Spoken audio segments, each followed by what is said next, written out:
Shalom. First and foremost, I want to begin this lesson by giving all praises, glory, and honor, which is due unto Yahweh, Bahasham Yahweh Shai, Bahasham Racha Kwadash.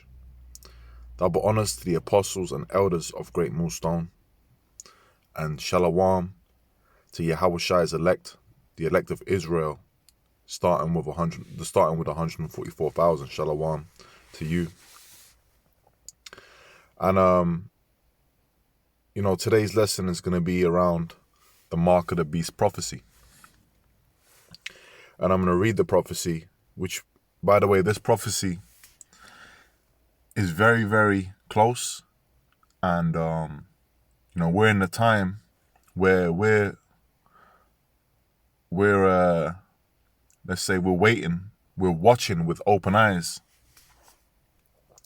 and open ears spiritually. Okay, to progress in this field, man. All right. Starting with our apostles and elders at Great Millstone, we're the teachers on down. We're constantly going into this prophecy because once this prophecy comes to pass, okay, the destruction of Esau's kingdom, the culmination of World War III, and the return of our Lord and our salvation is near. Very, very, very, very close. As Apostle Tar has always said, when they institute the mark of the beast, everything's going to move quick. All right, so I'm going to read the scripture, and I'm going to go into an article that I came across, and, how it leads towards the mark of the beast. This is Revelation chapter 13, verse, let me start from 15. And he had power to give life unto the image of the beast, that the image of the beast should both speak and cause that as many as would not worship the image of the beast should be killed. And the image of the beast is going into the philosophies that is being pushed, okay, by the so-called white man, Esau, all right, and his power structure, which the beast is, in this time is referring to EU and NATO, okay? And it says, and he calls of all, both small and great, rich and poor, free and bond, to receive a mark in their right hand or in their foreheads. So this mark is talking about a physical device that is going to be caused for everyone, okay, small and great, rich and poor, free and bond, to basically be given the go ahead to take. All right, and you're gonna have people that are gonna take it. You might have people that are gonna question it and take it. You're gonna have people that are gonna get desperate and take it. And you're going to have those, okay, of the household of faith that believe in Yahweh Shemiel Shai, who are not going to take it. All right. Now it says, and that no man might buy or sell, save he that had the mark, or the name of the beast, or the number of his name. So without this physical device, this implantable chip, okay, when this prophecy is in full effect, you're not going to be able to buy or sell. Okay? Meaning what? When you go to your supermarket now, owned by these huge chains, okay, when you make purchases, whether it be online or whatever it might be, okay, you go to your grocery store, you go to your hardware store, you go to your home furniture store, and how do you make payments? Okay? You can make payments by debit card, credit card, the card, the phone, okay? You can set up, in some cases you can set up like a finance using your card details, your bank details. You can make cash payments. All right? And, checks are pretty much, other than maybe some small businesses, or business to business, one organization to another, really checks ain't, you can't really just use checks to pay for things, anymore. Now, it said, and that no man might buy or sell. Now, we understand that this is a financial thing. Okay, you're not gonna be able to pay. You're not gonna be able to buy anything or sell anything in this society without this technology, this chip, taking this chip. All right. So you're not gonna be able to, as I was going into, buy things, man, from the shop, groceries, food, whatever. All right. So this man is gonna force the majority of the people to take this chip. All right. He's gonna push it as the latest innovation in technology. All right, he's already pushing it on national news, okay, as a miracle, a medical miracle, making people walk, making the blind see, okay, which we got, that's in the scriptures. Let's get a quick precept. This is Revelation chapter 16, verse 14. It says, "For they are the spirits of devils, working miracles," left-hand miracles, man, "through their tech, which go forth unto the kings of the earth and of the whole world to gather them to the battle of that great day of God Almighty." So, we're not ignorant to Satan's devices, man. All right? That's in 2 Corinthians 2:11. It says, "Lest Satan should get an advantage of us, for we are not ignorant of his devices." Now, one thing that we know about how Satan rolls, okay, how he rules, is that in the society, these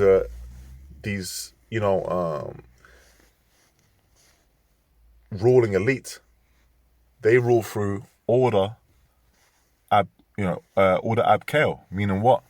They bring about their order and what they want by creating chaos, man. They create the chaos and then they bring the solution to you. All right, now, with that, what I'm going to do is I'm going to go into this article. Now, the article says, this is from the Standard, okay? It says, Bank of England unveils plans to regulate stablecoins.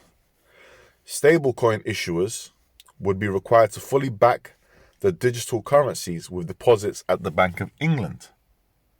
Now, that's the key part there, okay? Now, this is a digital currency. These central banks have been, which, by the way, are run by these international elites.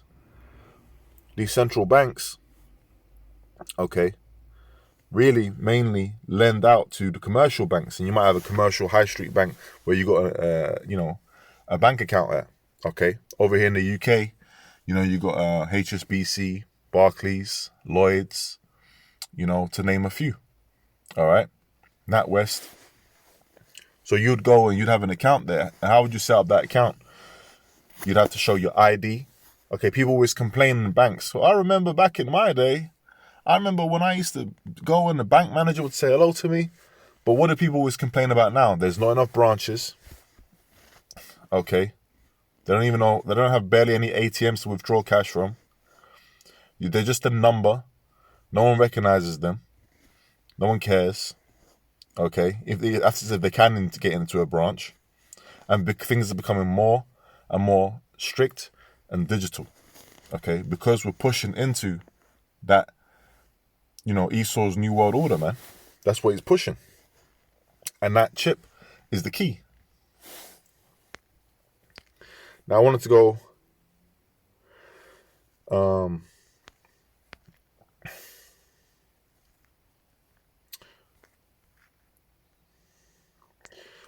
Let me read this bit. This is important.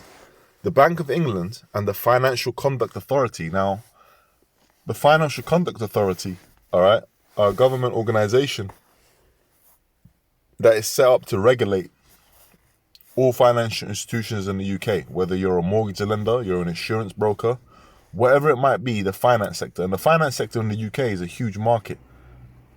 I wouldn't be surprised. I haven't gone and Googled it, but it's probably the biggest in the world. Let me have a quick look. Let's do a quick Google search on this. Biggest financial market in the world. Well, yeah. So I stand corrected. It's the New York Stock Exchange in the U.S., which makes sense. It's Babylon.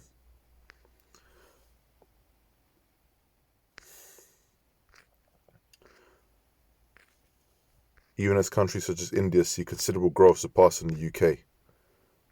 Let's see. Maybe I said the wrong thing. Biggest financial service provider country.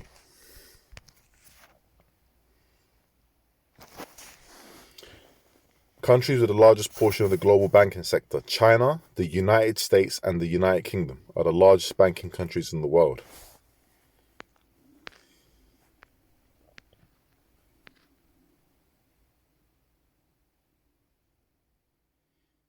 Okay, so it's China since 2021. But yeah, the financial services sector is very, very big in the United Kingdom, man. There's a good documentary called the Spider's Web documentary on YouTube where it goes into all that. Okay? And it goes into how they have tax havens, all right, that a lot of the elite around the world use the UK to funnel that money through into these tax havens, man. Hidden money, hidden wealth, right? Now, this is the key point I wanted to get to. The Bank of England, right, it says the proposals will only apply to sterling-denominated coins. Sterling is a form of currency, pound sterling, okay? Or you might, sterling silver, because this money, these paperback really should be going back to gold and silver, which is real money according to the scriptures. How do we know that? Let's get a quick precept. Genesis chapter 13, verse 2. And Abraham was very rich in cattle, in silver, and in gold. All right, now, that's been done away with, things being gold back, silver back, that's been done away with. Okay, these are essentially just, this is fiat currencies, okay?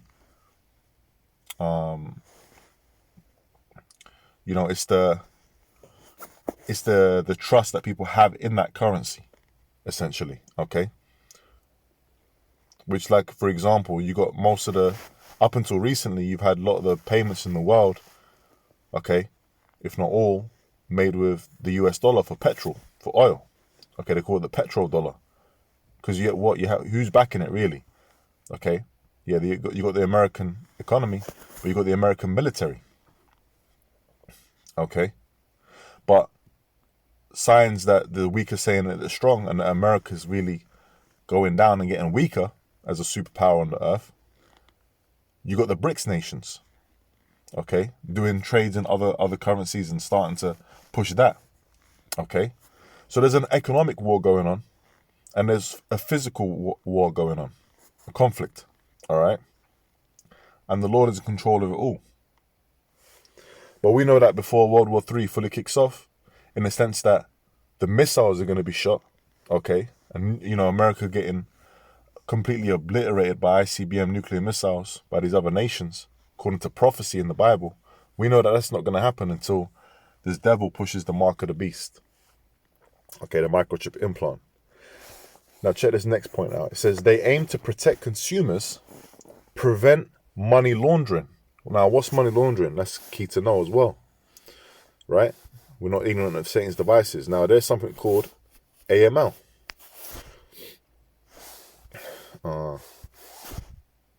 Anti-money laundering, right? Anti-money laundering includes policies, laws, and regulations to prevent criminals, financial crimes, and illegal activity. Okay, now, sure I had that, man. I didn't bring up that picture. Let me type in Digital Act 2017.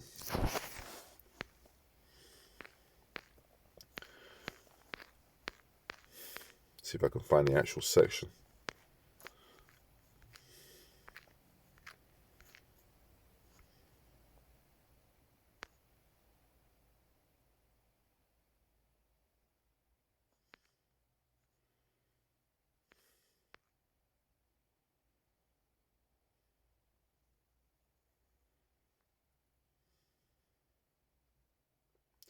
This is one thing that goes into it. But pretty much in 2017, you had a digital act that was pushed, right, which also encompassed and bolstered anti-money laundering laws. Okay, so the financial institutions in the United Kingdom, which includes these high street banks, okay, have more of a push to regulate anti-money laundering. Now, what's anti-money laundering? A lot of these, one of the biggest things that the banks complain about is loss through T funding, the T word, the terror, okay, which they're saying is a big problem, okay, and they're saying, and a lot of banks, got fined. They got found out that they were actually laundering money for that, whether knowingly or unknowingly, which we know that this is all, these things are set up, okay. And pretty much, we're fined for it, man. And that brings in stricter control, order, ab, chaos, okay. Now, these laws and these regulations that are being pushed are mainly being pushed on businesses. So as they get pushed on the businesses, now they get to, and you make it more inconvenient for the businesses, that starts to affect the consumers, okay? If you make it so that cash really isn't, cash is really frowned upon and not really looked at favorably, and you make it more and more difficult, okay, and more of a hassle, especially for smaller businesses that would use cash more, to use that, what are they going to start doing? They're going to start opting more for the digital, which is push for a cashless society. All right. So we're not ignorant to Satan's devices, man. What's that all leading to? It's all leading to the MOTB, the mark of the beast. Let's go back to this. It says, to aim to protect consumers, prevent money laundering with a robust set of rules. The rules, okay, and to safeguard financial stability, and include a requirement. Here's the key bit: that issuers back stable coins, which is the digital currency, with deposits at the Bank of England, that's direct to the central bank, instead of using a commercial bank. And I remember having a conversation many years ago with a brother over here, brother Ratazar Amath. We were talking about this, and I remember saying years ago, I said, hey man, with a lot of these, you're still going to have, we'll see what happens with these high street banks. But, this control, this technology and this control that Esau's pushing, it would make sense for him to have direct control through the central banks. Okay, the international banking elite, they run these central banks. Okay, and the central banks basically issue out to and lend to the high street commercial banks. Okay. And the high street commercial banks, the services that are offering are becoming more and more, like product based. You can get your insurance, you can get your phone insured or life insurance, or, they're doing less and less away from deposits and things of that nature. Okay, that's why you got banks that are being closed down. You got banks that are being set up where there's no cashier. There's no place to put your cash in or check in. You just go in there, you sit on a table, and they got services they're providing you. Okay, because everything is going digital. Everything is going towards having a digital wallet with digital currency, a central bank digital currency. All right, and what's that wallet going to be on? Ultimately, the chip. Okay, your ID is going to be on the chip. Money's going to be on the chip. Your medical records, everything is going to be in that chip. And that's what's going to be pushed on the people, man. All right. So again, I'll keep quoting it. We're not ignorant to Satan's devices. And that's why we're going into these prophecies. And, we're close, man. All right. I'm going to get this precept. And we'll close out on this. This is Habakkuk chapter 2, verse 2. It says, and the Lord answered me and said, write the vision and make it plain upon tables that he may run that readeth it. And this is a pertinent vision. The mark of the beast prophecy, which we're making plain. All right, we're breaking down to you through the spirit and power of Yahweh Shema Shai what it is. For the vision is yet for an appointed time, right? So there's an appointed time for it, for all these prophecies, okay? Now the mark of the beast prophecy, there's gonna come a time when, and we're in that time really, but there's gonna come a time where they're gonna really push this, man. But at the end, which we're at the end now, it shall speak. And these prophecies are speaking and not lie. Though it tarry, wait for it, because it will surely come, it will not tarry. So we're waiting. All right? That's the major prophecy that we're waiting for. And the whole infrastructure is being set up around it, and we're just waiting for it to be really pushed. And, you know, if you are following after the finance world, in the sense of that you're keeping tabs on it, keeping up with the news on it, all right? Everything that the finance world is doing is pushing towards the mark of the beast. Okay? So, hey, you know, Lord willing, this was an edifying lesson in the spirit and power of Yahweh Shai Hashem Makar Kadash. With that, I'm going to say shalom. Shalom to the elect.